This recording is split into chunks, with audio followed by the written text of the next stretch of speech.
Are we opening up the waiting room? Yes, we're gonna let everybody in and we are live, so you can begin as everyone's coming in now.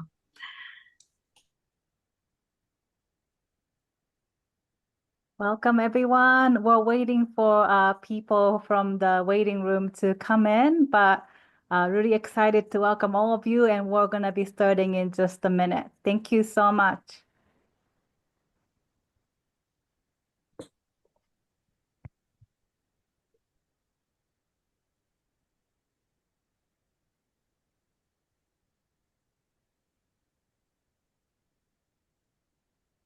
Should we disable the waiting room? Everyone's still coming in. We have Okay, nearly 100 people in, so we can begin. wonderful. All right. Well, thank you so much, and greetings, everyone. Thank you once again for joining today's CSW Pearl event, Women's Voices for a World Free of Nuclear Weapons. I'm Anna Ikeda from Soka Gakkai International, and together with my co-moderator, Monica Willard, we're delighted to welcome all of you.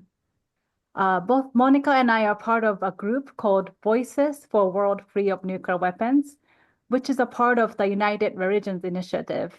And the last 4 years, the Voices has been commemorating August 6th as Nuclear Prayer Day, inviting all individuals of goodwill and all organizations of concern to draw strength from each one's deepest convictions and longings for a better future.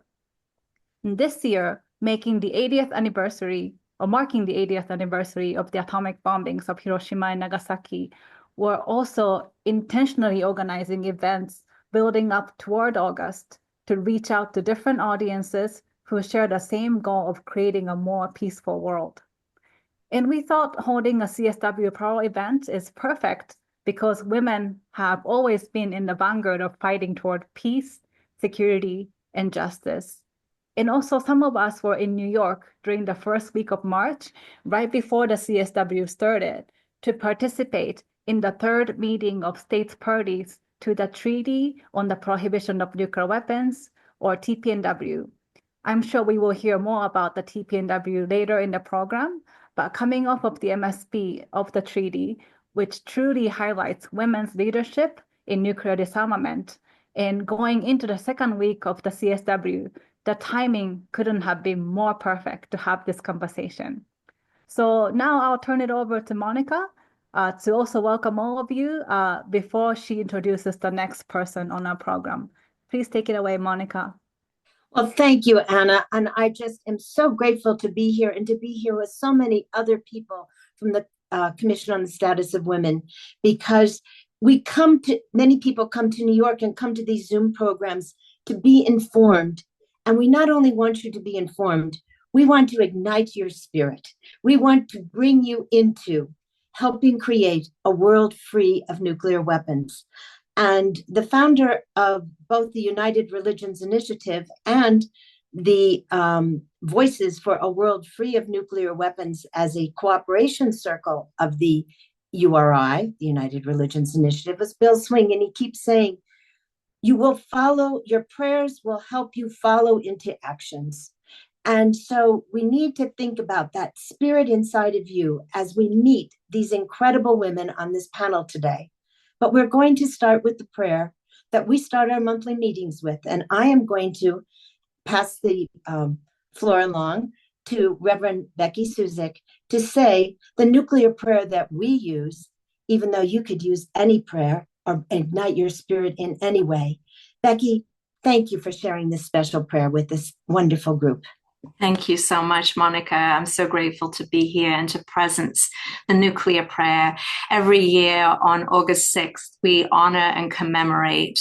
This year, it will be the 80th anniversary of Hiroshima and Nagasaki. And we are grateful to the Right Reverend Bishop Swing, William Swing, who had this prayer come through him, and we recited at the beginning of our meetings. And so I invite you all, I'm going to share the prayer to speak it aloud where you are if you choose, or to say your own prayer towards a world free of nuclear weapons.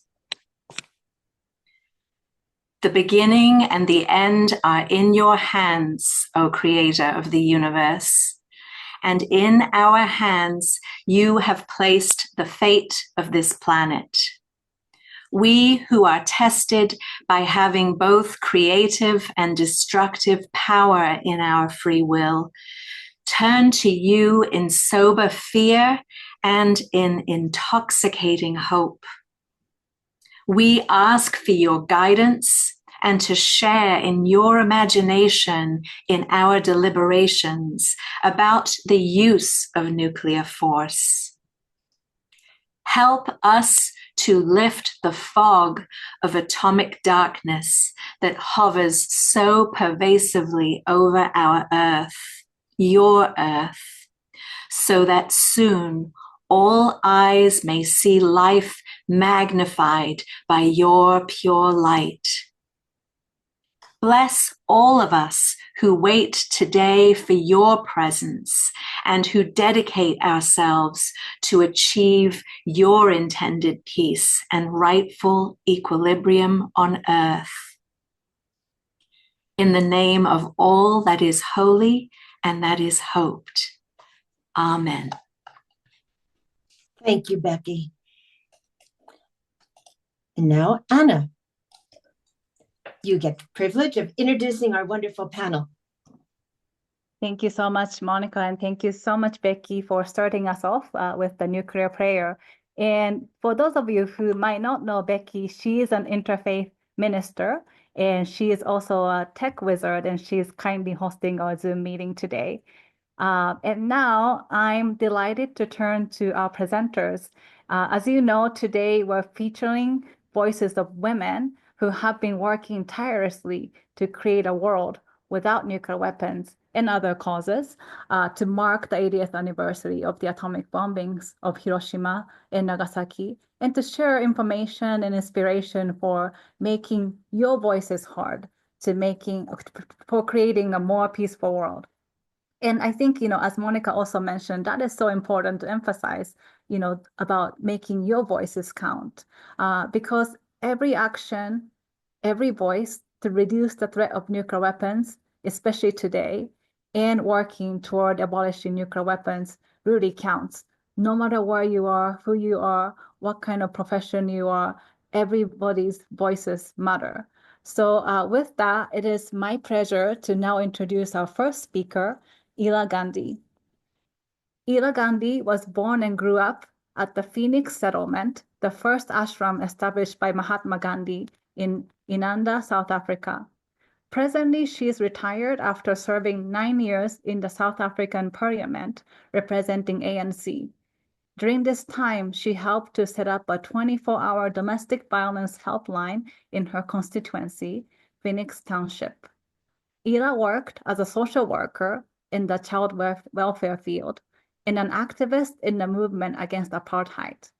She was placed under 9 years of banning orders, of which 5 years were under house arrest by the apartheid government. Presently, Ela also serves as a chairperson of Gandhi Development Trust and Phoenix Settlement Trust, co-president of World Conference of Religions for Peace. Honorary doctorates were conferred on her by Durban University of Technology, Siddharth University in India, and Lincoln University in the UK. And she is a recipient of many awards, local and international. So with that, Ela, please take it away. Thank you. Thank you so much. I will be speaking on the moral and nonviolent imperatives of nuclear weapons.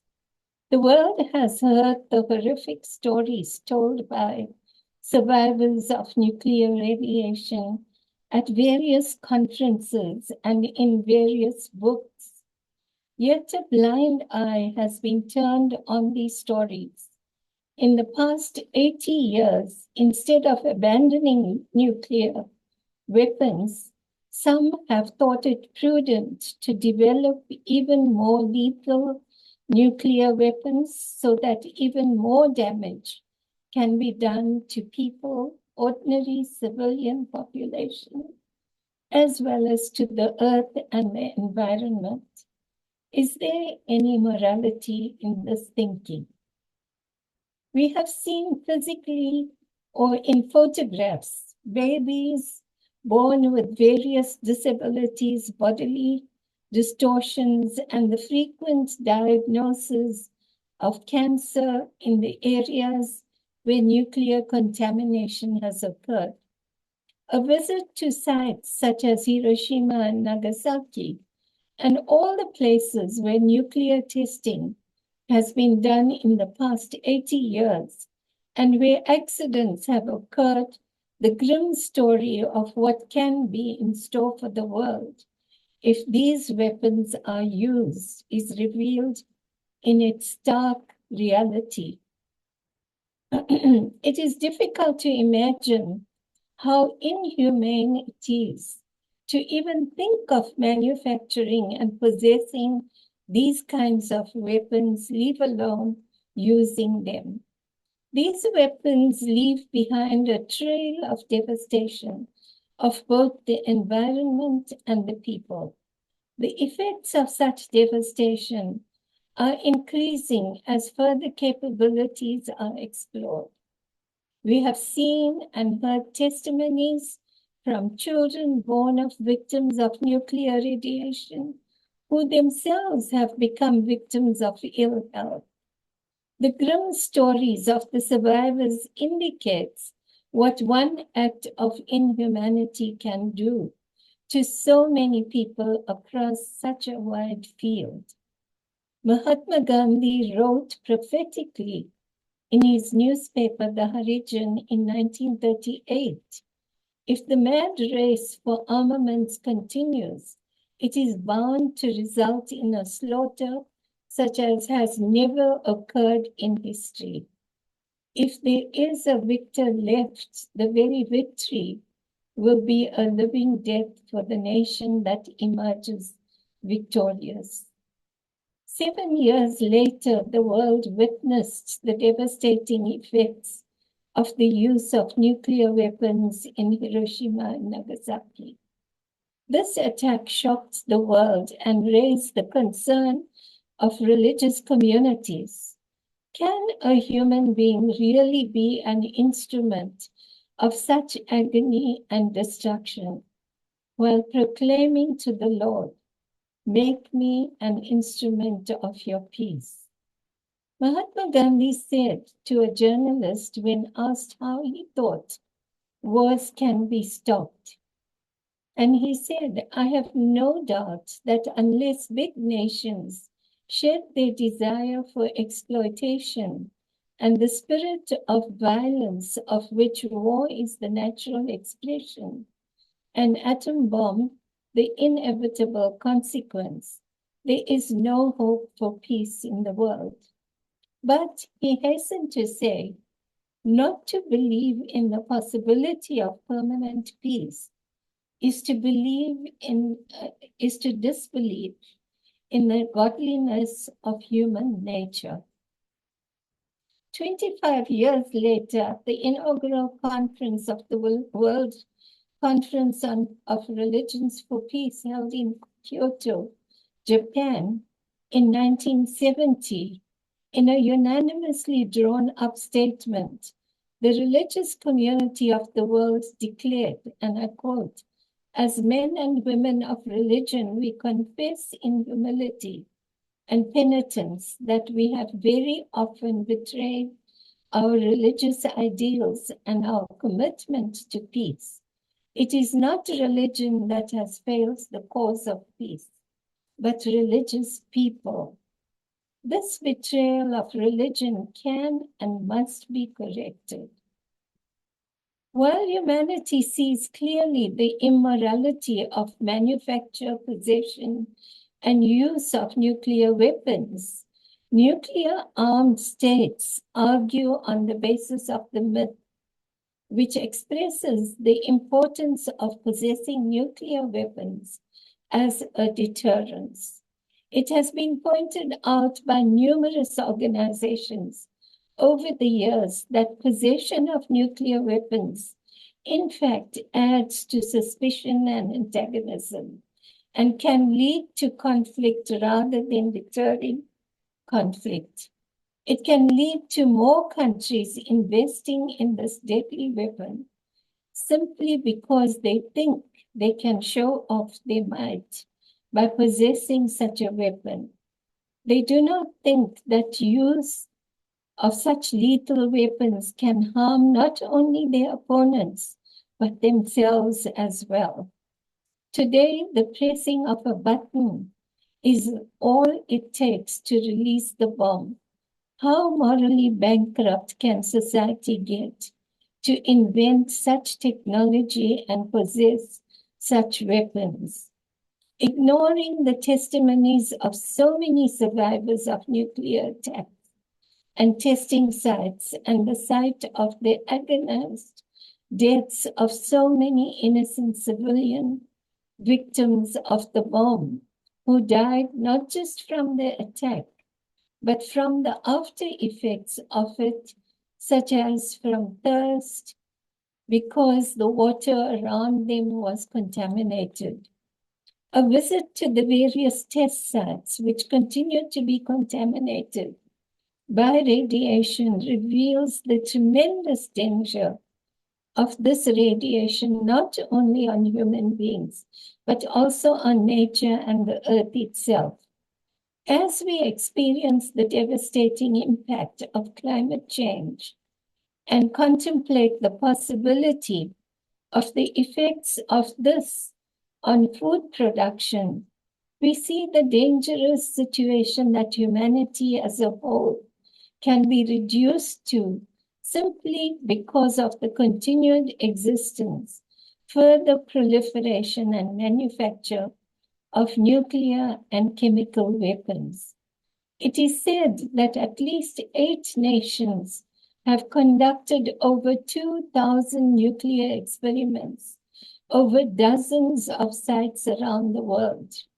Most of these sites are in places where indigenous communities live, and they have suffered terrible harm. In his judgment, the late Justice Veera Mantri described the horror and painful, torturous deaths of those affected by the nuclear bomb attacks. Books published by United Nations Institute for Training and Research allude to the terrible after effects of the bomb and the enormous extent of the harm, yet those bent on producing these weapons remain oblivious to these scientific facts. It is time for us as civil society to raise our voices louder for the total elimination of all nuclear weapons and pave the way for a nuclear-free world. I thank you for giving me this opportunity. Thank you. Well, thank you so much, Ela, for your insights from the perspectives of morality and nonviolence, which I believe must be the foundation of our work, and also reminding us of the interconnected nature by all of us. It's such an honor to have you. Now I'd like to introduce our next speaker, Kekashan Basu. She's an iconic global influencer, educator, environmentalist, champion of women and children's rights. She's a TEDx speaker, climate reality mentor, author, musician, peace and sustainability campaigner. Kekashan is the recipient of Canada's Meritorious Service Medal and the only Canadian to win the International Children's Peace Prize, a Forbes 30 Under 30, and the first ever winner of the Voices Youth Gorbachev-Schultz Legacy Award for her work on nuclear disarmament. Kekashan is a United Nations human rights champion, a National Geographic Young Explorer, a UNCCD Land Hero, a UN Habitat Young City Champion, the regional organizing partner for North America for the NGO Major Group, and one of Canada's top 25 women of influence. She's the founder, president of Global Social Innovation Enterprise, Green Hope Foundation, that works at a grassroots level in 28 countries, empowering over 500,000 young people and women, especially those from vulnerable communities, in the sustainable development process. She has spoken at over 500 United Nations and other global fora, and she has an MBA from Cornell University. So let's welcome Kekashan. Thank you so much. Thank you so much, Anna, for the very kind introduction. And hello, everyone. I am truly delighted to be here with all of you today to speak on a topic that is really of critical importance and that isn't really talked about a lot, unfortunately. I don't know why, but I'm glad that we're putting a spotlight on it and that we are actually focusing on this very, very important intersection. So as Anna mentioned, I am the founder president of Green Hope Foundation, and I am from Toronto, Canada, which is where I'm connecting with you from. And I'd like to acknowledge before I begin that Toronto is on the traditional territory of many nations, including the Mississaugas of the Credit, the Anishinaabe, the Chippewa, the Haudenosaunee, and the Wendat peoples, and is now home to many diverse First Nations, Inuit, and Métis people. And Toronto is covered by Treaty 13, signed with the Mississaugas of the Credit, and the Williams Treaties, signed with multiple Mississaugas and Chippewa bands.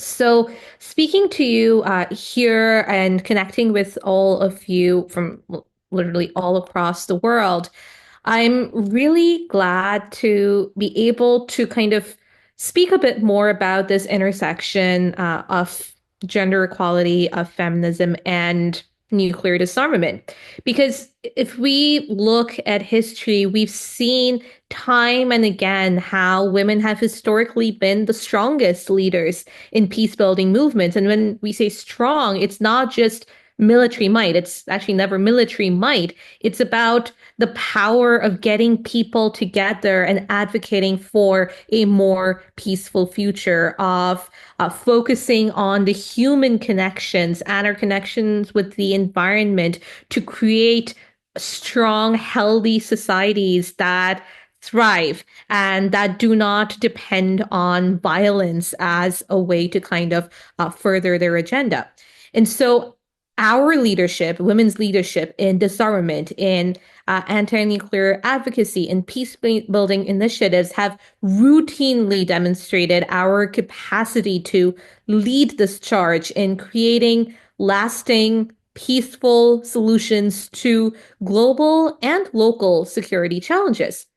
And when we as women and girls lead, and women and girls in all of our diversity lead, it highlights the importance of not just addressing, the nuclear weapons themselves, but the different systems of inequality and inequity that actually perpetuate conflict. And this is actually something that's really important because nuclear weapons, the whole process of nuclear weapons from siting to waste sourcing, as well as militarism, anything that perpetuates conflict, so the military-industrial complex, we see how that is shaped by cis heteropatriarchal systems that prioritize power, control, and violence. So if we kind of try to draw parallels, so looking at the development of nuclear weapons and how nuclear weapons are often framed as a manifestation of male power and dominance, and the concept of strength that I was talking about earlier when it comes to women and girls being, more associated with peace and empathy and the power of thriving societies. When we think about how strength is associated with nuclear weapons, we think of it in a completely different way, because it's the belief that military might, especially nuclear capabilities, are essential to national security.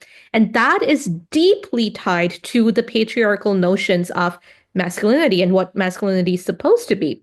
And so these nuclear weapons are the ultimate symbols of destruction and control, and they align with traditional masculine ideals of power, of aggression, of dominance.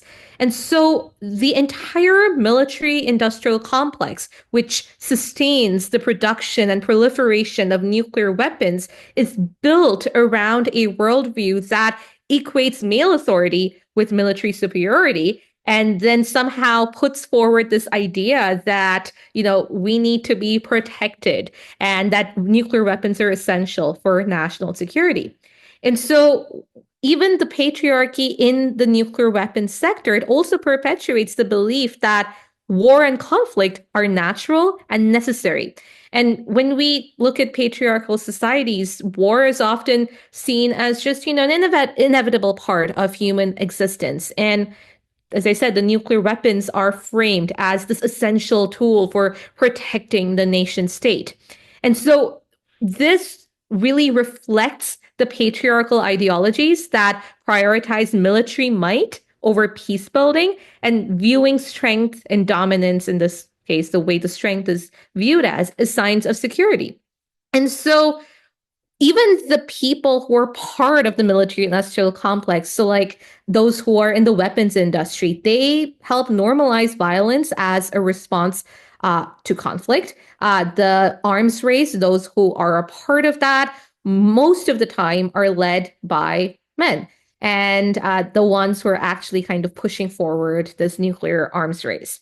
So when we kind of look at it from this standpoint of seeing how the patriarchy has pushed forward the military industrial complex and the creation of nuclear weapons and testing and all of that, we realize that there is a very, very urgent need now more than ever before to ensure that we look at it through a feminist lens. We look at it by seeing who are the people who are most affected by this military industrial complex and the cis heteropatriarchy.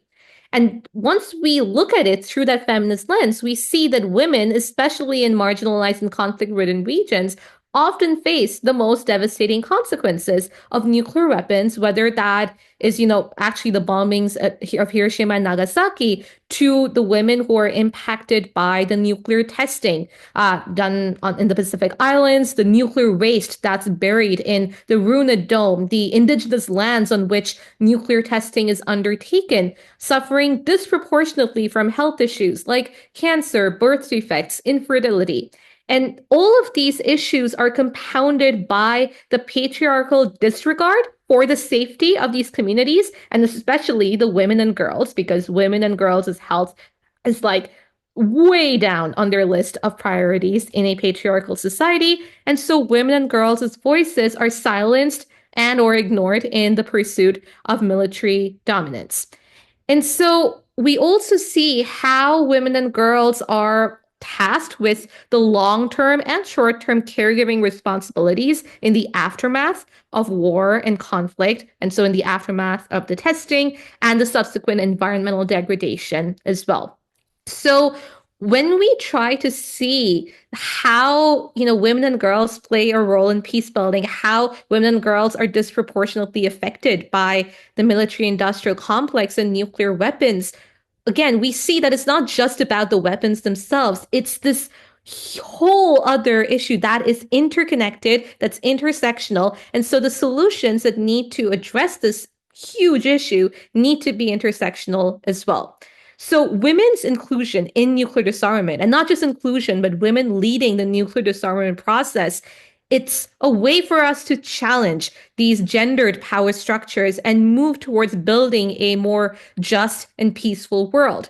And by having women and girls at the core of decision making, the whole concept of us, moving towards nuclear disarmament becomes more human centered. It focuses more on the protection of lives rather than the accumulation of power and of weaponry. And while we have seen that women have been historically, excluded from the traditional decision-making processes, we also see that the grassroots movements are led by women and girls. And at Green Hope Foundation, working so heavily on disarmament education and focusing on that, we work to ensure that the students that we work with know how important and integral women are to the disarmament process. And so ensuring including women and girls in nuclear disarmament efforts ensures that our solutions, they're comprehensive, they're holistic, and consider the long-term well-being of all people, especially those who are most marginalized. Our voices are crucial in shaping a world where security is not just defined by military might, or at all by military might, but defined by human dignity. Thank you so much. Thank you, Kekashan, for your powerful remarks and bringing in the youth perspectives in today's program, and also speaking to women's leadership, which addresses the current systems of inequality and insecurity, which obviously is not working. Now let us welcome our next speaker. Kathleen Birkinshaw is an award-winning Japanese-American author and daughter of a hibakusha. She's presented to middle and high schools worldwide over 12 years, and she formerly served on advisory council at the International Center for Multi-Generational Legacies of Trauma and steering committee for Global Alliance, Sustainable Peace and Prosperity for All, in Hiroshima, Japan. Kathleen is a featured guest on NHK World Japan, AANHPI magazines, and numerous podcasts. Writing is her outlet in daily struggle with chronic pain from reflex sympathetic dystrophy. The Last Cherry Blossom, which was published in 2016 in English, is now a UN educational resource for teachers and students, and Japanese translation was published in 2022. Kathleen most recently spoke at the 2025 UN Treaty on the Prohibition of Nuclear Weapons third meeting of states parties side event with her daughter, and she also delivered, or they delivered, a joint interfaith statement during the general exchange of views in front of the states parties and other delegates. So it's my privilege to introduce Kathleen to all of you. Thank you so much, Kathleen. Thank you very much, Anna. I appreciate that. Good afternoon, everyone. And I'm so honored to be on a panel with such esteemed speakers. And so I think I'll just start by saying I am a second generation hibakusha, an atomic bomb survivor. But I didn't know that my mom was from Hiroshima until I was 11. I knew that she had horrible nightmares throughout her life, all through the year. And I remember being 5 when I was first awakened with a blood-curdling scream from her from one of her nightmares. However, when I was 11, I noticed that her nightmares increased in August. And I remembered the year before, they seemed to be worse. And so I kept asking her about it. And she finally told me that she wasn't from Tokyo, as she had said. She was born in Hiroshima, but she lost her family and friends, home, the atomic bomb. And it was too painful, and she couldn't say anything more about it, except don't tell anyone. Well, it wouldn't be until I was 31 years old when I would find out what the horror that she relived in those nightmares was. At that time, I had a near fatal blood clot, and I had been hospitalized for over a month. It was the first of many hospitalizations at that time. And so when I came home, I needed help to take care of myself and to take care of my daughter, who was 4 then, while my husband worked during the day. And so my parents had helped.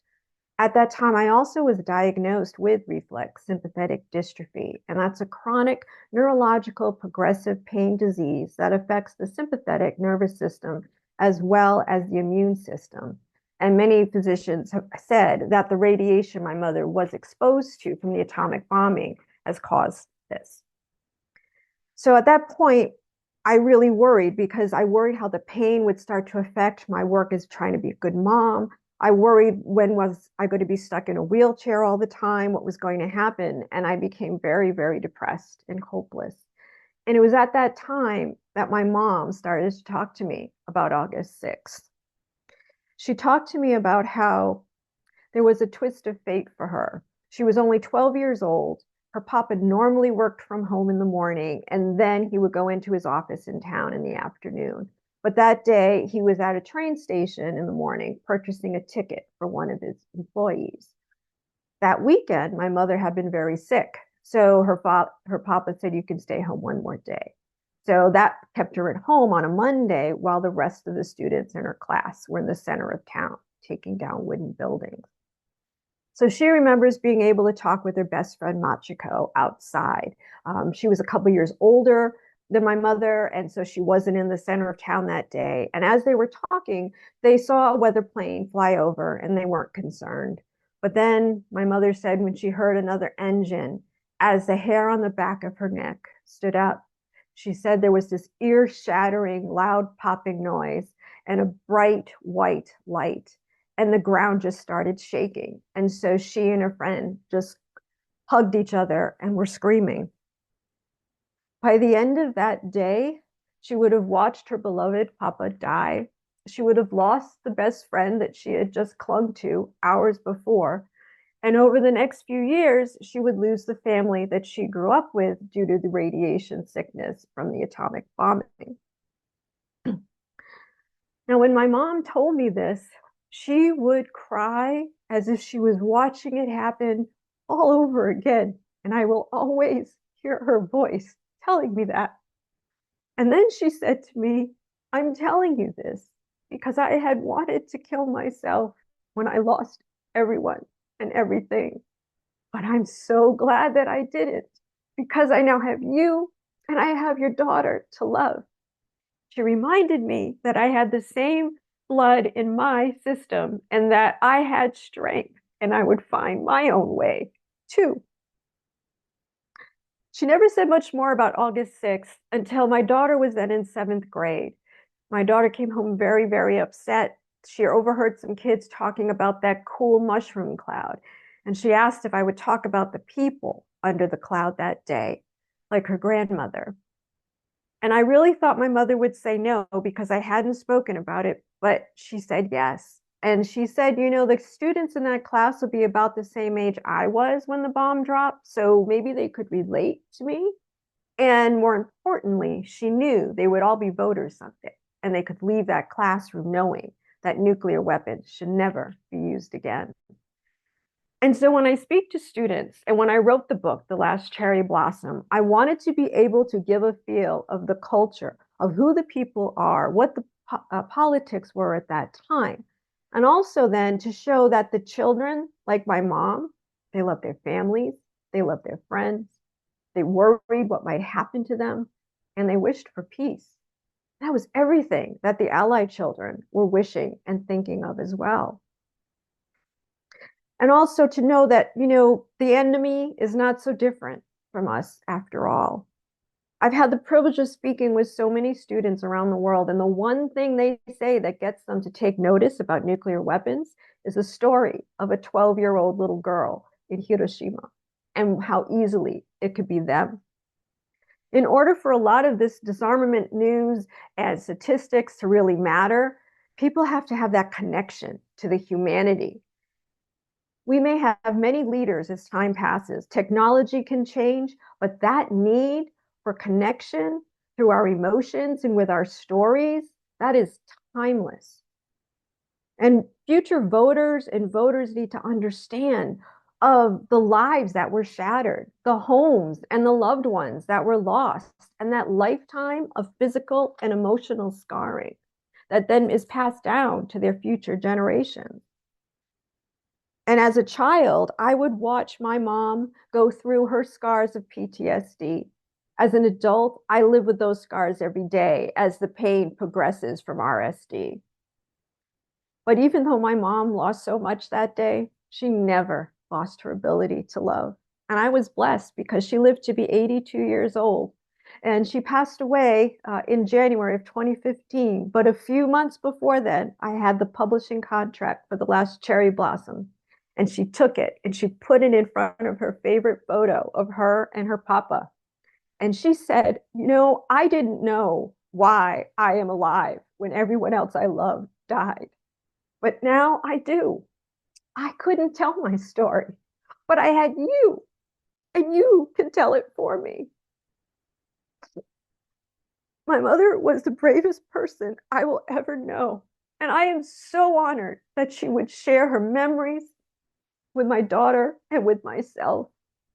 As a child, I did not know how to comfort her, but as an adult, I take her love and her strength, and I use it to embolden me to continue to fight through my pain and disability so that her voice, her story, the voices of all Hibakusha will never be silenced. And so that they know that families, no family should ever, ever suffer like that again. Thank you.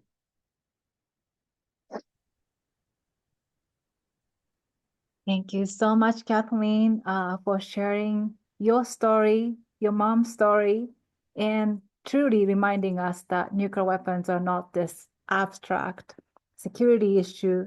It's a human issue. Thank you so much for sharing from your heart. We will now hear from Audrey Kitagawa. Audrey is a cum laude Blackstonian Pre-Roll Honor Society graduate from the University of Southern California. She obtained her Juris Doctorate degree from Boston College Law School. She practiced law in Honolulu, Hawaii, and at the time of her retirement, she was Martindale-Hubbell AV rated, which is the highest rating for professional and ethical excellence attorney. She is the president and founder of the International Academy for Multicultural Cooperation, president of the Light of Awareness International Spiritual Family, chair of the Anti-Racism Initiative, chair of the Gender Equality Working Group, and a member of the Advisory Council of the G20 Interfaith Forum. Audrey is a UN representative for the United Religions Initiative, a trustee for the International Center for Religion and Diplomacy, and a member of the Advisory Council for the Global Security Institute. Thank you so much, Audrey. The floor is yours. Thank you so much, Anna. And thank you to all the presenters. Good afternoon, everyone. It is really my privilege to be on this panel with truly outstanding women activists for a nuclear weapons-free world.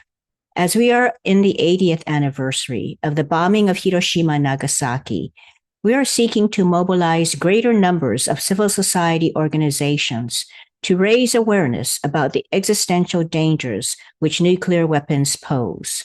Since the bombing of Hiroshima and Nagasaki, we went from the US being the sole possessor of nuclear weapons to 9 countries now having nuclear weapons capability. With Russia's invasion of Ukraine and ratcheting up talks about the use of nuclear weapons, especially by Russia, the concern about the use of nuclear weapons has become a real possibility. Ukraine, after the fall of the Soviet Union in the early 1990s, was left with one of the world's largest nuclear weapons stockpile. The third largest nuclear power, Ukraine inherited weapons stockpile. The third largest nuclear power, it inherited about 5,000 nuclear weapons, including intercontinental missiles that could deliver thermonuclear warheads. In 1994, Ukraine signed the Budapest Memorandum, a significant treaty in which the United Kingdom, Russia, and the United States guaranteed Ukraine's security sovereignty and its international integrity, its territorial integrity.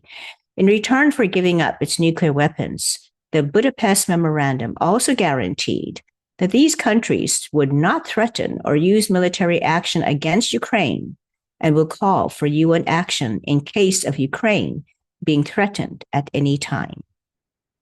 The Budapest Memorandum that provided for protection earlier hadn't managed to deter the violence it was intended to prevent.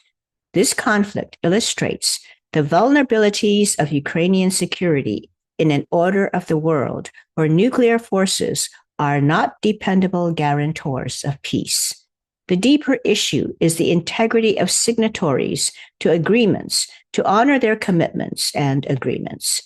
Putin announced in November of last year that any massive aerial attack on Russia by a non-nuclear power with the participation or support of a nuclear power would be seen as a joint attack on the Russian Federation, which would trigger a nuclear response from Russia. In this climate of escalation and instability, the element of trust has been eroded to the detriment of global security. Peace and security depend on cooperation, not conflict, but cooperation is not possible if leaders and governments are driven by power and dominance, ignoring the sacredness of human life and the connection that we all have to one another. In an article by Gideon Rose in Foreign Affairs, there's much speculation as to which country would go next if the world order continues to erode. South Korea has been mentioned as the first to be swept into this new proliferation of nuclear weapons.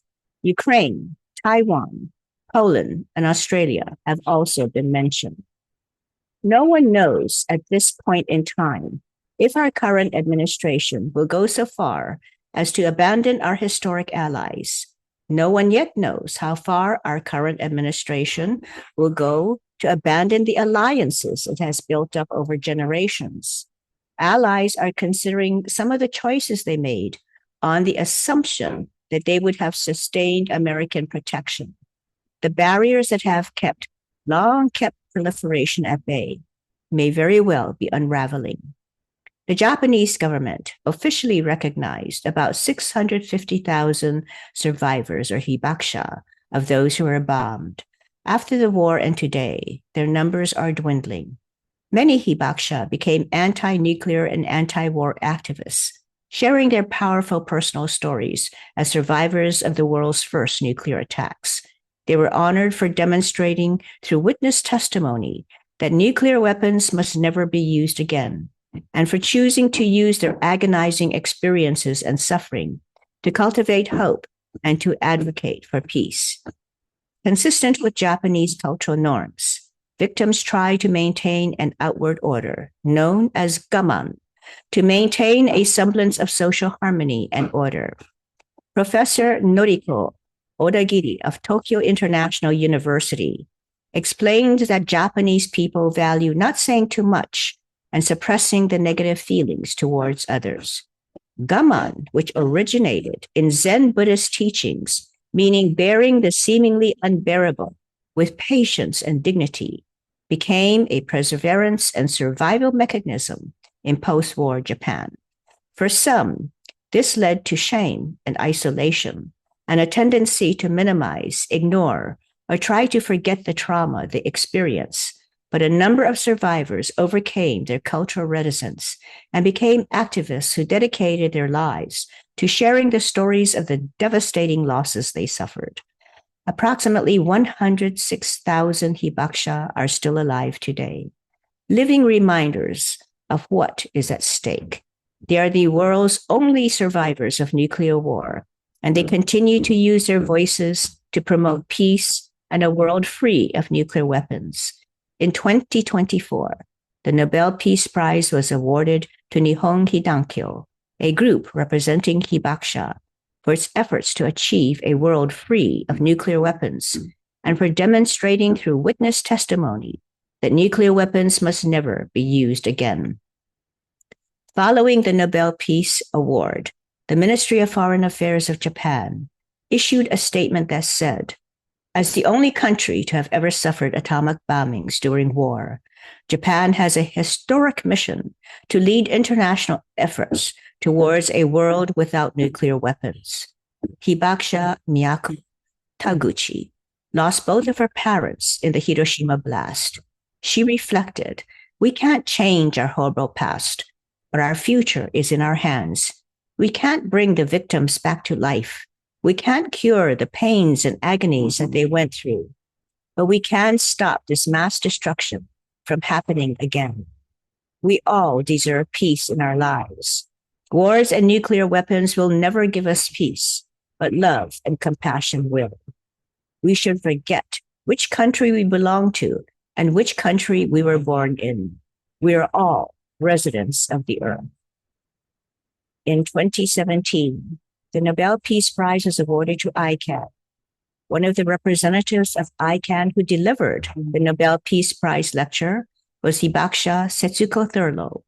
She recalled regaining consciousness in a collapsed building in the aftermath of the Hiroshima bomb and hearing a man say, "Don't give up, keep pushing. See the light coming through that opening? Crawl towards it as quickly as you can." She emerged from the rubble to utter devastation, but she survived. Mrs. Thurlow said to the Nobel audience and to the world, "When I was a 13-year-old girl, trapped in the smoldering rubble, I kept pushing, I kept moving towards the light, and I survived." To all in this hall and all listening around the world, I repeat these words that I heard called to me in the ruins of Hiroshima. Don't give up. Keep pushing. See the light. Crawl towards it. Thank you. Thank you very much, Audrey, for sharing the current geopolitical climate, which is truly concerning. And also, I appreciated your insights on the cultural aspects of Hibakusha's experience. We must advance nuclear disarmament, especially this year, to honor their voices. Now we will have our last speaker to finish this panel on a strong note. So I'm delighted to introduce Susie Snyder. She is the program coordinator at the International Campaign to Abolish Nuclear Weapons, ICAN. Her responsibilities include facilitating the development and execution of ICAN's key programs, including the management of ICAN's divestment work and engagement with the financial sector.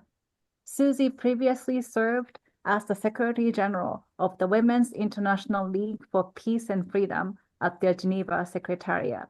So thank you so much, Susie. Please take it away. Thank you so much, Anna. This has been such a delightful and interesting group of speakers. I don't know, I feel like you said everything I could want to say. And that's always a challenge, but I'll try to do my best. It's amazing to be in this Commission on the Status of Women kind of nexus again, because as Anna said, I spent a long time with WILPF, and CSW was where we worked really hard to bring the women, peace, and security agenda to the forefront. And WILPF has a history of bringing peace and disarmament issues into women's spaces. We organized the Peace Tent in Nairobi and the Peace Tent in Beijing following that. And I'll always have a soft spot in my heart for the platform, the Beijing Platform for Action, and in particular, paragraph 28, which talks about women's role in building peace and especially in building towards nuclear disarmament. Today, I'm going to do my best to touch on 3 points. I'm going to talk about why nuclear weapons are a women's issue. I'm going to talk about why women must be at the seat at nuclear weapons negotiating tables. And I'm going to talk briefly about why feminist analysis of security as a whole would go a long way to eliminating nuclear weapons for good. But each one of those points is multiple dissertations. So I'm not going to go into them in extreme detail because already you've heard quite a lot of this from previous speakers, and I just want to highlight a couple of things. So firstly, let's talk about why nuclear weapons are a women's issue. And there's an old anecdote that I started to hear when I came into this work a while ago. And it was talked about when John F. Kennedy, US President John F. Kennedy, signed the Partial Test Ban Treaty, which forced nuclear weapons testing underground. He was asked, John, why did you do this? And he said, it's because of the women. Because women had been circling the White House for months. They had been pushing their baby carriages, carrying placards, and they were there because above ground nuclear weapons explosions in the Nevada desert had caused their babies' teeth to be contaminated with radioactive strontium-90. There was a research effort called the Baby Teeth Project that had put out advertisements and requests across the US to ask parents to send their children's baby teeth to be tested. And they found there was a distinct difference in those teeth depending on when babies were born. Those born before nuclear weapons testing in Nevada and those born after. Children born in 1963 had levels of strontium-90, which is a radioactive particle. It mimics calcium in the human body. And children born in 1963 had at least 50 times more strontium-90 in their teeth than those born in 1950. And that was because of atomic testing. And since that time, a lot more research has been done. I like doing research. I believe in policy. I believe in evidence-based policymaking. And we've seen and learned that young girls exposed to radiation are twice as likely to develop cancer throughout their lifetimes compared to boys of the same age group. Little girls are twice as likely as little boys to suffer the effects of nuclear weapons. And existing radiation standards have been based on a reference man model. I think it should be a comic book, Reference Man. I don't know if he's a good guy, but I kind of think he's a bad guy because he ignores the physiological differences between the sexes. In particular, that the higher reproductive tissue density in females increases their vulnerability to ionizing radiation, and that hormonal factors also impact the risks for cancer, cardiovascular disease, and stroke. There's a difference. And for decades, female bodies have not been adequately considered when looking at the impacts of nuclear weapons. So there's a need for better sex disaggregated data collection, especially to inform policy decisions around nuclear disarmament, around environmental remediation, and around victim assistance. And that's one of the reasons I think nuclear weapons is a women's issue. But women need to be at the table as well. And at any given meeting of international diplomatic meeting on nuclear weapons, almost half of country delegations are composed entirely of men. Less than a fifth of statements given in these meetings are likely to be given by women. Women have been excluded and have not been at these tables. And I think back to former US Congresswoman Shirley Chisholm, who said, if they don't give you a seat at the table, bring a folding chair, because that is what we have seen starting to happen. There's been a demand and a taking, a seizing of space in these negotiations, a space to discuss issues around nuclear weapons. And one of the most poor examples of this that I can think of are the 2017 negotiations on the Treaty on the Prohibition of Nuclear Weapons. And that featured a lot of female leaders. Many of the most active delegations were led by women, including Ireland, New Zealand, the Philippines, South Africa, Sweden, Switzerland, Thailand, and the negotiating conference president was also a woman. And the TPNW, the nuclear ban treaty that emerged from those negotiations, addresses issues like the differentiated biological sex impacts of nuclear weapons. It also begins to challenge the dominant gender narrative around nuclear weapons. Because you can't just add women and stir to get the results that you want. We need to go a little bit deeper on this. And I really appreciate Kehkashan talked about how gender discourses on violence and weapons, which, for example, frame certain weapons as symbols of masculine strength, also frame women as being in need of male protection. And that can shape how disarmament issues are addressed. They can also foster women's exclusion. So we need to bring this feminized security analysis to broader discussions around nuclear weapons. I have a former colleague, Ray Atchison, who talks about how nuclear weapons are a linchpin of militarized masculinities, signifying the ultimate form of strength and power. And in this context, those who amplify the humanitarian consequences of nuclear weapons and call for their prohibition are often accused of being emotional or irrational. Those are typical gendered responses meant to feminize and ridicule. And that kind of gendered framing is extremely problematic when it comes to credible approaches to security. And we've seen this happening and seen challenges to this and seen a significant pushback to this sort of framing quite recently. We've heard a little bit here about the third meeting of states parties to the Treaty on the Prohibition of Nuclear Weapons, which took place concluded just 10 days ago in New York. And states parties to the treaty at that time, they called for a broad recognition of their legitimate security concerns. But these are states that came together and that support a security approach that does not involve nuclear weapons. It does not involve being guarded or involved or connected to anyone else's nuclear weapons. It thoroughly and comprehensively rejects anything to do with nuclear weapons. And these states who are threatened by nuclear violence that is perpetuated by practices of nuclear deterrence had to call for and claw to the idea of their own security as legitimate, their own concerns as legitimate. This is pushing back against this dominant militarized masculinity that accepts the idea of nuclear deterrence as somehow okay. And by forcing others to reckon with the legitimacy of more than half the UN membership's security concerns, the TPNW states parties are pushing back against what has, until now, been considered a sort of normal nuclear weapons discourse. They are breaking through the fog of atomic darkness to shine a light on a major problem for all of us, namely nuclear deterrence.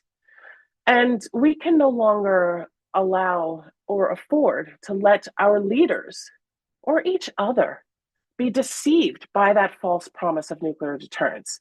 And I'll say this, Ella put this so much more eloquently in describing it as a moral failing, but all I can do is call it a scam.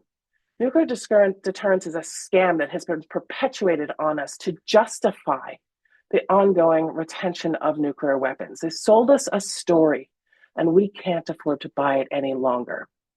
Because, again, going back to what Kekeshan said, we need security defined by human dignity, not militarized masculinities. So to sum up, nuclear weapons, they disproportionately harm female bodies. Women have been historically excluded from the decision-making, and the ban treaty provides a pathway to change all of this. But we have a responsibility too. We have to have everyday conversations about nuclear weapons so that more people are talking about this. And we can learn from Kathleen's example and tell everyone about the reality beneath the mushroom cloud and how easily it could be any of us. And it's because nuclear weapons are not normal. They're a problem, but one with a solution to which everyone can contribute. And I just want to close by calling Monica back in, because what she said when we opened, that we need to ignite the spirit in our efforts to help the world understand this.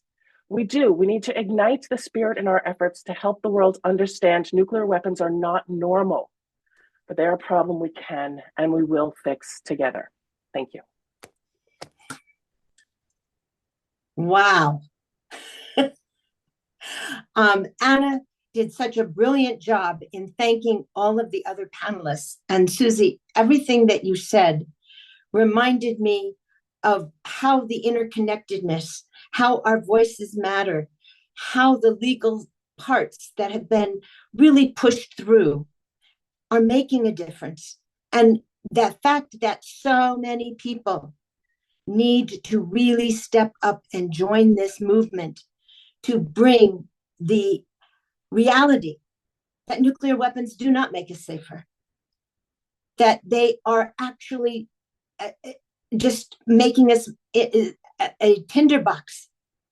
And we need to know that between Gorbachev and Reagan and between Putin and Biden, there was this whole sense of a nuclear war can never be won. And they agreed. Therefore, it should never be fought. And the fact that we are still looking at it as a source of power when we need to change the narrative. And we've been called in by you and by everyone on this panel. I am absolutely blown away by what I've learned this morning from all of you. We've gone from a moral call to a global perspective to a personal story, to the legal ramifications, to the global hope and the global knowledge that we can make a difference. And so I have the honor of being able to ask you if there is either another statement or a question that you would like to ask one of the other panelists, because we didn't want to put a parameter on anyone and we didn't want to assign anyone anything. So I'm looking for someone to raise their hand to start the conversation between one another. But first of all, just know that everyone on this call is thanking each and every one of you from the bottom of our hearts for the role you've played in bringing nuclear weapons into our world today and inspiring us. So I just want to thank you and see a hand on who would like to open this conversation among you on this panel. Please. Also, just wanted to see if Ela could turn on her camera so we could spotlight her. We would appreciate it. That way she can be part of the conversation as well. Thank you.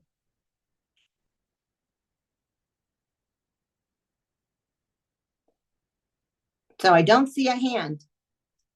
Is there anyone who would like to comment on someone else's speech? Okay, Audrey, please unmute yourself and begin the conversation. Thank you so much. I really don't have a question to any of the panelists, but I did want to make some comments about how informative and educational about linking the gender issue with nuclear weapons and the entire military industrial complex. So, Kekeshan, thank you so much for making that link. After all, we are in the Commission on the Status of Women. And so this link is very, very important. So when you commented that the entire military industrial complex is built around the idea of male superiority and that nuclear weapons are essential, the empirical ideology that makes might dominate. And I think these are very, very important concepts for us to be able to adopt. And this whole aspect of patriarchy, and that this poses a way for us to challenge, to move toward building a more women-based, more centered on life rather than power and domination. So I really, really appreciate you so much for making that connection, and also to you, Susie, as well. So when you indicated that the TPNW are pushing back what has been considered normal, and we can no longer afford our leaders to be led on nuclear weapons, and we just can't buy into it any longer. And that, I think, shifts the narrative for us that we need to go with human dignity and not male masculinity. And I also wanted to call our attention to the very important UN Security Council Resolution 1325, which 25 years ago, it outlined what the United Nations and its member states need to do to incorporate a gender perspective into peacekeeping operations and to promote women's full involvement in all efforts to maintain and promote peace and security. So the resolution was quite historic, and I am very, very pleased to see that the voices of women continue to open the narrative, push the narrative on this very issue, to have women have a place at the table of peace and the women's recognition in decision making, and that women's life experiences throughout the conflict cycle must always be considered. So thank you so much. This has been a very educational and informative link for this to have been made. Thank you. Thank you so much, Audrey. And it seems like Susie would like to say something. Yeah, if I could just jump in on that. I'm so glad you raised 1325 in this context. It's such an important resolution. And I always think about how, I believe it was Cora Weiss from the Hague Appeal for Peace and many other incredible movements over time. Cora Weiss, I remember she used to talk about 1325 a lot, and she talked about it as the 3 Ps. It was protection, participation, and prevention, and how those 3 Ps of the Women, Peace, and Security agenda have manifested themselves in international instruments since that time. And we see it kind of within the broader humanitarian disarmament trend, where there is a real attention to the protection of individuals, the protection of marginalized groups. We see the participation of these groups, a lot of effort made to ensure meaningful participation. Again, not just, oh, here's one statement that you have for 5 minutes. Thank you very much. Now you can go home in this 10-day meeting. No, but actual significant participation. And then overwhelmingly prevention. And when we talk about nuclear weapons, we have to prevent their use, because we cannot afford the complex, cascading, catastrophic consequences of their use, especially in a conflict today. And so I'm so glad that you raised it, because I think it's key that we make these links. This is an intersectional issue. And this is one that, so many of us come at this from different areas and different backgrounds and different angles, and yet nuclear weapons are a problem that we can fix. We have the tools, we have the know-how. It's honestly not rocket science to dismantle nuclear weapons. And so it's just a matter of choice to do so. And I love that we have this opportunity to speak together and help others see how very powerful we are, as well as how much possibility there is to make this choice. Great. I will let Keko-san speak a little bit, and then we're going to open the floor for comments and questions from everybody else, because our audience is so eager to participate. Thank you, Keko-san. Yeah, thank you so much, Madam Kitagawa and Susie, for your comments. And thank you to all of our panelists. Actually, it's just always such a wonderful learning experience for me to be able to be amongst people who are committed to this cause. And I just actually wanted to say thank you, Susie, for highlighting the choice aspect. I think that for us, working in the peace building movement, and those of us who are just, trying to create a better world for all, it is a no-brainer that, like, why do we have these weapons? There's literally no need for them. But because we have this military industrial complex, because we have this arms race, because we have these stakeholders who have these vested interests that are making them more money, that we're thriving in this, this violent space, it's like they're actively kind of pushing for the opposite, even though every single person who kind of looks in the space and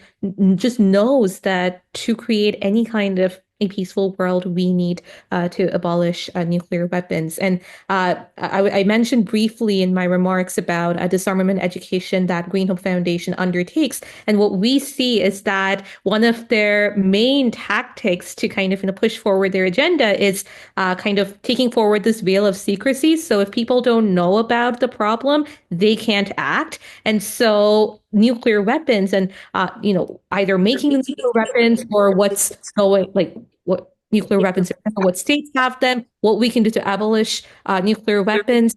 That's not taught in schools. It's seen as a taboo subject. And so if people then don't have that education, they just can't do anything about it. And so removing this veil of secrecy is extremely important. That's what we do with our disarmament education. And with that knowledge, it gives people the power to act. And that's where the choice comes in. So that is something that I just wanted to just put out there quickly. And yeah, once again, thank you all so much for your comments. So delighted to be here.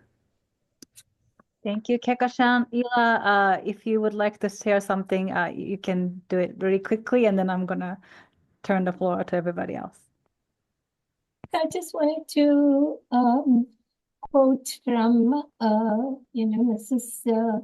Her Excellency Mrs. Laura Chinchilla Miranda of Costa Rica, who had said when she released the resource guide on nuclear disarmament, and she said that if only the funds that are spent on building these weapons, if they could be channeled into social, needs of the community, we would not only avoid the possibility of wars, but we would also make a happier, contented community around the world. And there are, some people have actually done the maths, and they've shown how much countries can provide for their population if the money is diverted from arms industry into social expenditure. Thank you. Thank you so much, Ila. And I'm sure Susie would love to jump on that, but please hold that thought. And I'm going to segue into the Q&A, and I'll pass it on to Monica. But let me read the first question that came in through the chat. And I'm also recognizing some hands in the audience as well. Thank you so much, everybody, for your interest, enthusiasm, and patience. So the first question is, how can we as women best help raise this issue to our key leaders in an effective way? What are some avenues we should know about to collectively raise our voices? So I would turn to any speakers who would like to answer this question.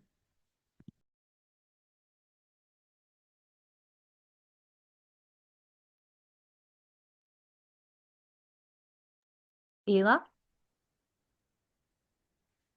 I think one of the ways in which one can raise the issues is if we collect all the information, the evidence that people have given, like Kathleen, spoke about how, the people in Nagasaki and Hiroshima were affected.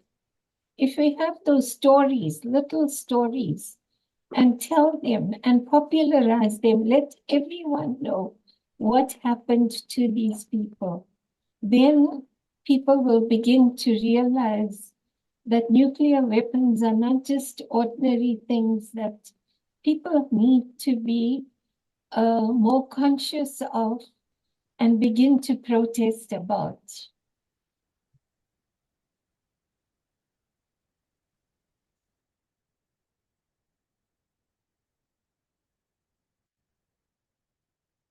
Thank you so much, Ela.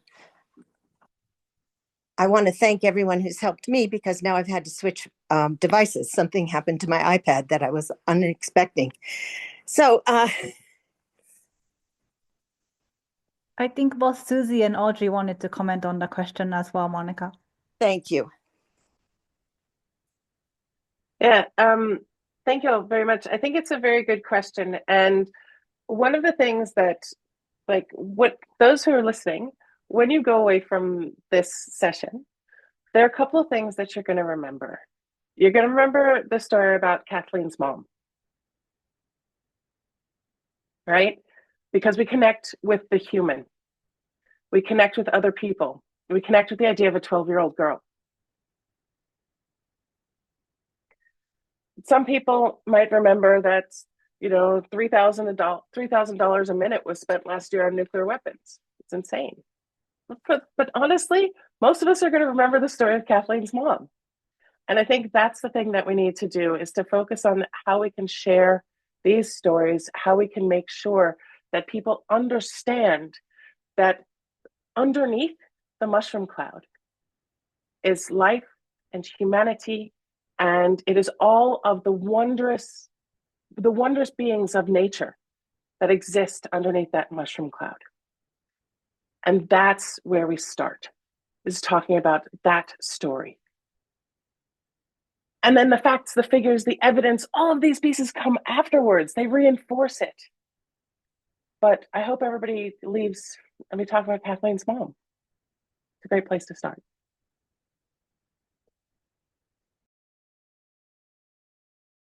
You can unmute, Monica.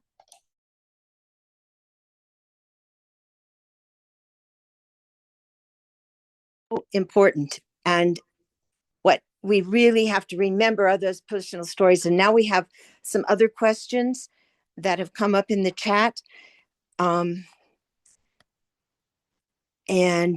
I am in the middle of a technical issue. Anna, I'm sorry. Can you ask Maria the question? Absolutely. And I see that Maria has been patiently waiting with her hands up, so I would like for her to have the chance to ask her question. Yes, thank you so much for giving me the floor, and thank you so much to all the panelists for this incredible session. I actually wrote during my master's an essay on the importance of intersectional feminist voices in the nuclear policy space, and I came across a very interesting study written also by women, and it was about women in the nuclear policy space in the US. And they were saying that it happens sometimes that women in the nuclear policy space try to imitate the views of their male counterparts, and they ignore, or like they kind of leave behind, the feminist ideals in order to fit in, with the whole male team that they're in. They call this consensual straitjacket. And I was just wondering if you think this is actually a real problem, if you've seen it, if it is an actual problem, how can we address it? And yeah, I'm just very curious to to see your experience with this issue.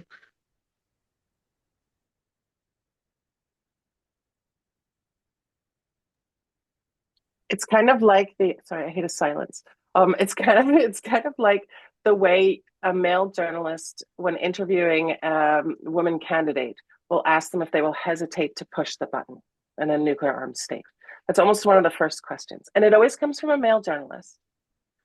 And it forces that woman who's running for office to present in a certain way that is considered part of the dominant discourse and considered okay within that situation.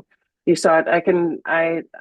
Theresa May pops into my mind, and how, without hesitation said, of course, not thinking that to push a button like that means incinerating in a flash of light tens of thousands, perhaps hundreds of thousands, perhaps leading to millions of innocent deaths. It's just, will you do it? Will you not do it? So I think that does exist. I think that I think that is where the add one woman and stir recipe doesn't work, and why there have been subsequent studies around, you see it around women in boardrooms and corporate boardrooms, and why the laws passed in some Nordic countries requiring a percentage of companies earning above a certain level to have a minimum of 35 to 40% gender balance on their boards, in order to prevent that, what do you call it, consensualized straitjacket? Is that what you called it? Yeah. Explicitly to prevent that type of thinking. But again, there's lots of things around this, and I'm sure that was a really good study, and I hope you share the link in the chat with everybody, please. Thank you so much, Susie. Audrey, yes. Thank you so much. Maria, please join United Religions Initiative, Voices for a Nuclear Weapons Free World. We would love to have your participation, and this is for everyone listening, because it is, for people who are interested on the nuclear weapons issue and who have a commitment to see the non-proliferation and the abolition of nuclear weapons. So I would certainly encourage you to join. I'm sure they would love to have you there. So on this, another question, and in the chat box, and this was addressed. Shall I proceed to go to that question?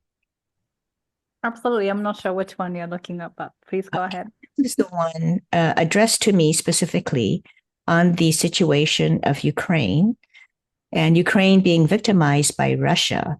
In what ways can the international community live up to their commitments in regard to the nuclear weapon peace and security Ukraine signed peace?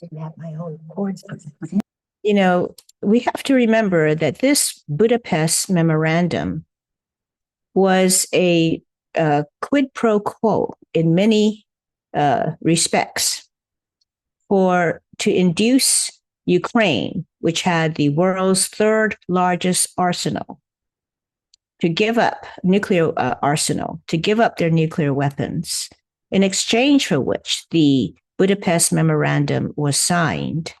And it was specifically a written promise by Russia, the United Kingdom, and the United States, that in exchange for the nuclear weapons, these countries agreed that they would recognize the territorial sovereignty of Ukraine, and that they would protect Ukraine from any invasion, by outsiders, or especially by the signatories of the agreement memorandum. So this is why I posed in my opening comments that the trust levels have gone down so significantly that it has rendered our agreements, our word, our commitments, even in writing, nugatory. And so, what good is having an agreement if you're not going to keep it? Because trust is a very, very important, as George Shultz, the former Secretary of State, said, trust is the currency of diplomacy. So we have basically expunged this important currency. And all of human relationships are based fundamentally on trust.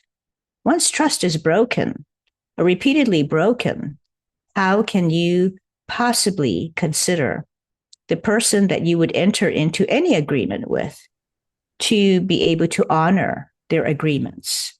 And so human nature is such that if you can't trust working with someone, if you can't trust their ability to honor their word, then the relationship basically goes nowhere.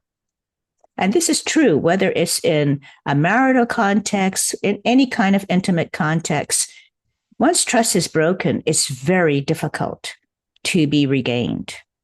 And it is very, very sad to see that this level of trust has just been so eroded in our international community, and it really must be restored. It is an issue of integrity that we will honor our agreements and keep our word.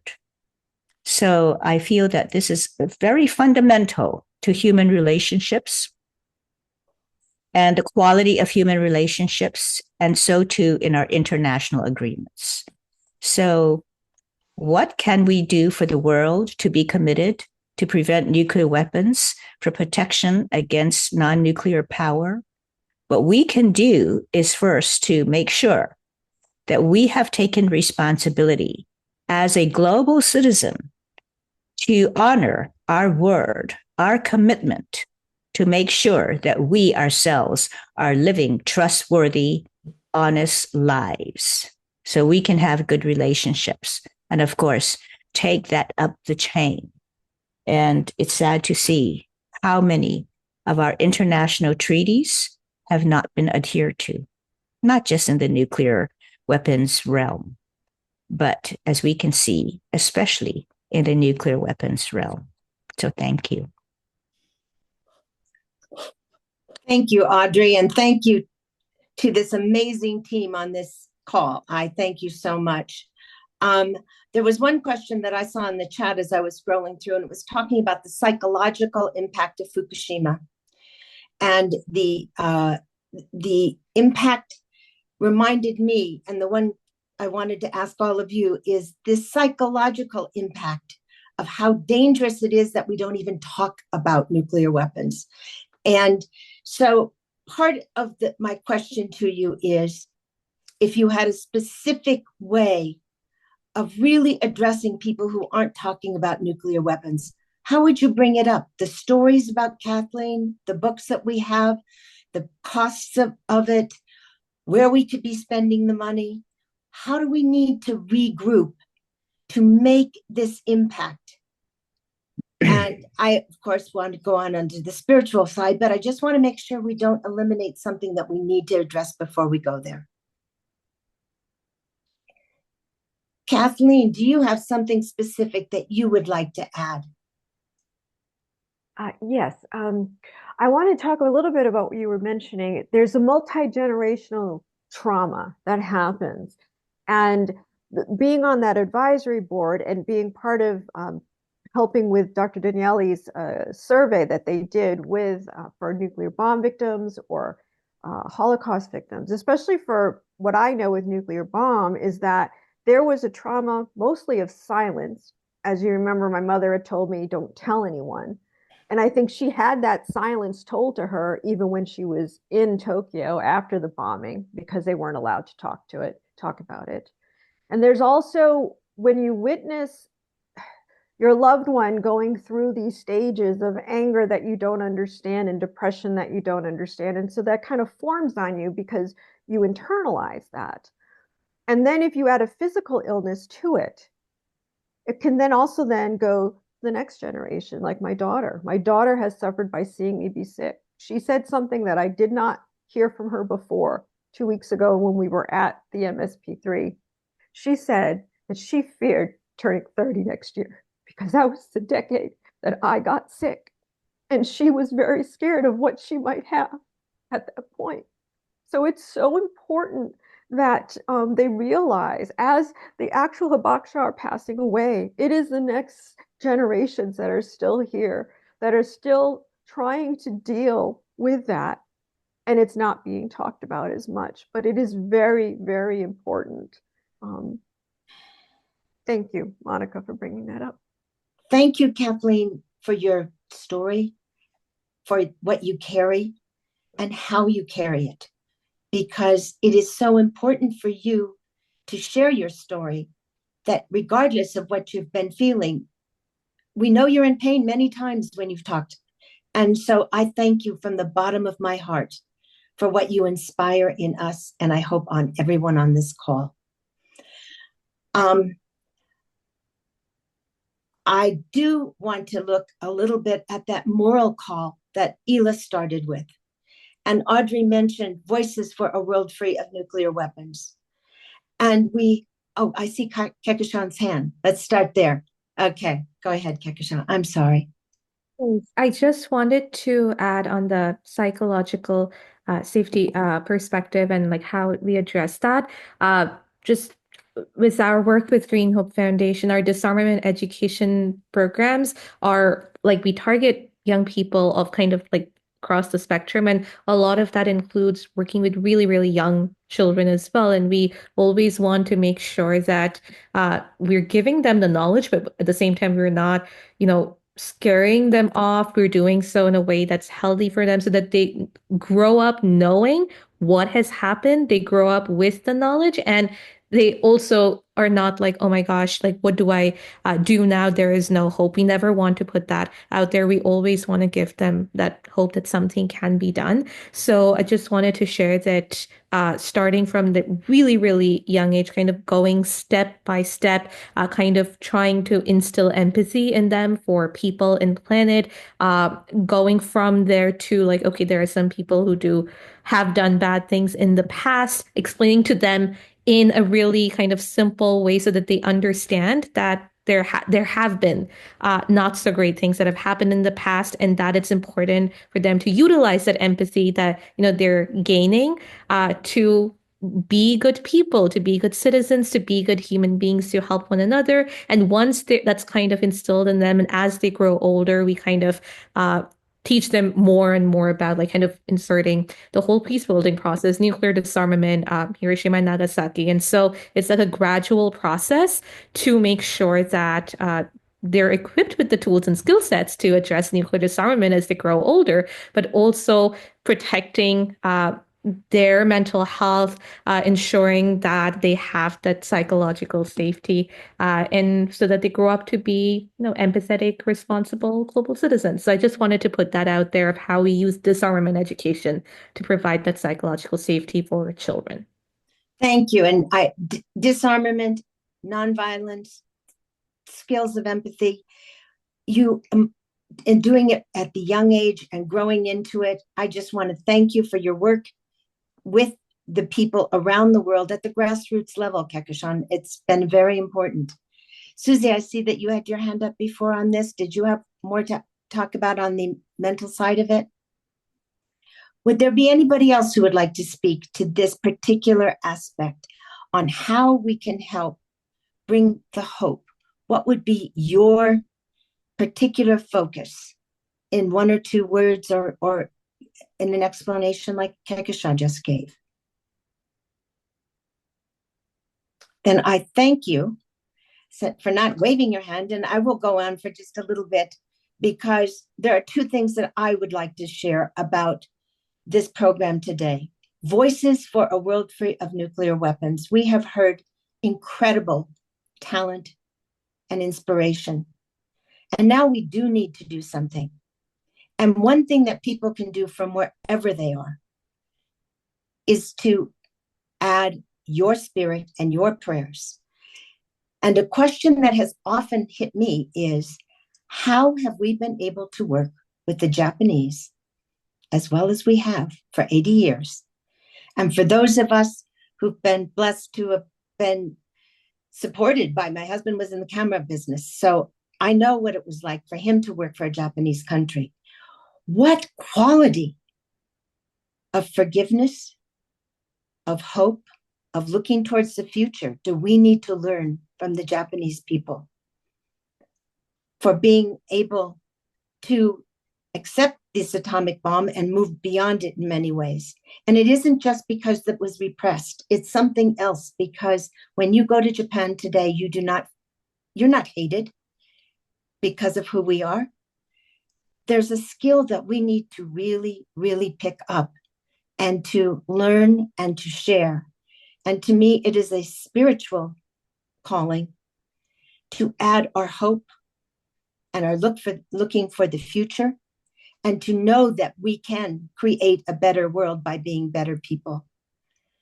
And I just want to invite everyone to consider how you can add your spirit, particularly in this 80th anniversary year, to know and bring your voices to not just the political realms, but to the kitchen tables, to the churches, to your discourse. We have to discharge the pointing of fingers. We have to discharge the quick response in so many ways. So particularly as women, and women who are dedicated to make a world a better place, I invite each of you to add your spirit. And I will share a personal experience, which is the little prayer, may peace prevail on earth, because that was given by a Japanese philosopher. And he said, we accepted the atomic bomb, we have to give back peace. And most of us have not experienced a nuclear bomb firsthand. But today I'm calling on each of you to give back peace in a way that stretches you and connects you, and that we can help rebuild community with people around the world, because without nuclear weapons, that frees up an economy for a much better world. And I would invite all of us to look towards this 80th anniversary as something to take action toward, be it through political works, be it through art, music, uniting in conversations. It's time. The time is now to call for a world free of nuclear weapons with every voice that we can gather. And our prayers are one way of doing that. And so today I ask you to mark on your calendar August 6th as Nuclear Prayer Day, to find at least 2 other people, maybe 200 other people, to join you in an event, and know that you can make a difference by connecting locally and acting globally, by caring and adding your heart in prayer to making a world free of nuclear weapons. And I am just so grateful to everyone on this call. I'm seeing some things in the chat on different resources, and we have your emails. We can make sure to give you some resources, and afterwards. I want to thank you for making the time. And I'm wondering if there is any last word that you would like to add to your gracious hosting and your insight on commenting, Anna, because I look to you and to Kekoshan in particular, and to Kathleen as this younger generation who can help us. And we've stood on the shoulders of others. And I'd really love to have you add anything you'd like to add personally. Yes, thank you so much for this so incredible, not only in terms of the information being shared, but the heart and just really touching experience of all of us coming together as women. And I'm sure everybody in the audience was inspired. And we hope that you continue to join us in future programs toward the Nuclear Prayer Day. So I put a link to the Nuclear Prayer Day webpage. And in fact, there's another webinar that we're doing with the Charter for Compassion later in the month, I believe on March 26th, and Kekashan is a speaker there as well, featuring young voices for nuclear weapons free world. So please join us, please support the website, and let's really act toward August 6th and beyond, based on our prayer, our consciousness, our heart. Thank you so much once again to all of you for being here today. Thank you. Thank you all. Thank you. Thank you so much. Thank you.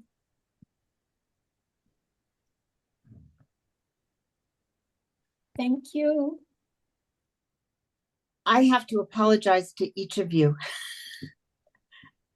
Thank you for being who you are and holding this space so beautifully as mine fell apart. Thank you, everybody.